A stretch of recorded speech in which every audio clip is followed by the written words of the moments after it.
Welcome to the Real News Network. I'm Jessica Devereaux in Baltimore. Philadelphia sixth grader LaPortia Massey suffered an asthma attack at school on September 25th, but couldn't receive any help since no nurse was on duty. That's because the district eliminated 3,000 positions, including nurses.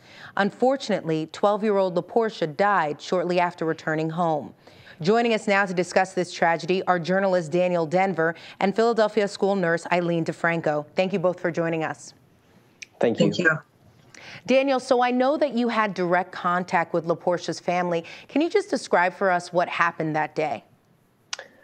According to LaPortia's father and the father's partner, she began having asthma issues at school that afternoon. They received 2 phone calls, one each from the school. They did not realize how serious the situation was. Later that afternoon, a school staff member ended up driving LaPortia home, ostensibly because she was too sick to walk home. And according to the father, within 15 minutes, he drove his daughter to the hospital. She collapsed in the car on the way. She had tried medication, getting on her nebulizer at home. It didn't work. He rushed her to the hospital. She collapsed in the car. He stopped the car, flagged down, blocking an ambulance in the street, flagging them down. They took her to the hospital, where she later died. It's unclear. We can't say for sure whether a nurse being there that day, whether they could have foreseen what would happen or saved LaPortia's life, but that's a big question that the parents have and that a lot of people in Philadelphia are asking right now. As you mentioned, Daniel, there was no nurse on duty, but this isn't a unique situation. In 2011, 289 school nurses worked in Philadelphia. Now only 179 such nurses work in the district. That's a decline of nearly 40%. Eileen, how did we get here, and who do you see as being responsible? Unfortunately, one of the first things that Governor Corbett did when he became the governor was that he decreased education funding by $1 billion. 1/3 of that funding was designated for Philadelphia. Unlike 47 other states, Pennsylvania has no funding formula.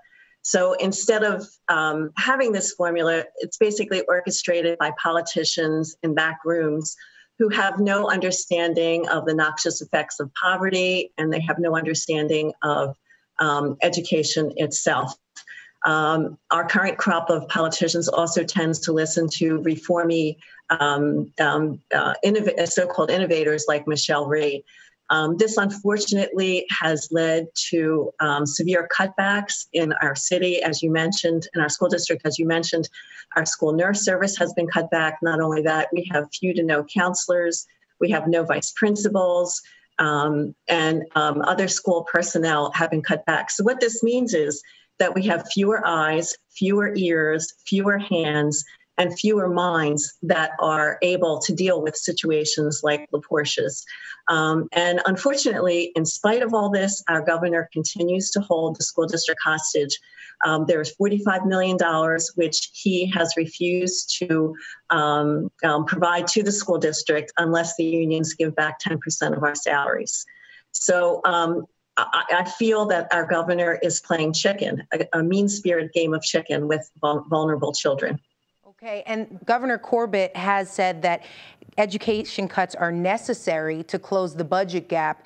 But in June, the GOP-controlled state legislature passed a corporate tax cut that's estimated to cost the state $600 to $800 million a year.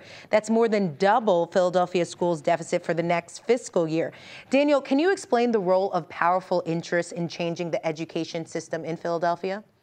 Yeah, well, first on the revenue side, you do have Governor Corbett saying that there's just not enough money and cuts have to be made, yet he has allowed corporate tax breaks to be put in place, and perhaps even more importantly, he has refused to place a significant tax on natural gas drillers who are exploiting massive energy reserves in Pennsylvania's Marcellus Shale.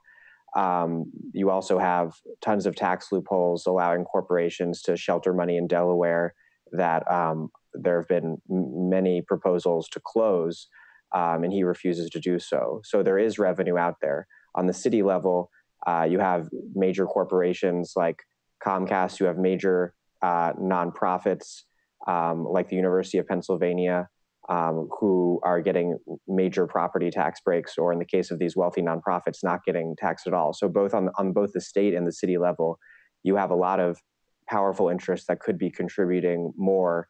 Okay, well, thank you both for joining us. Thank you very much. And thank you for joining us on the Real News Network.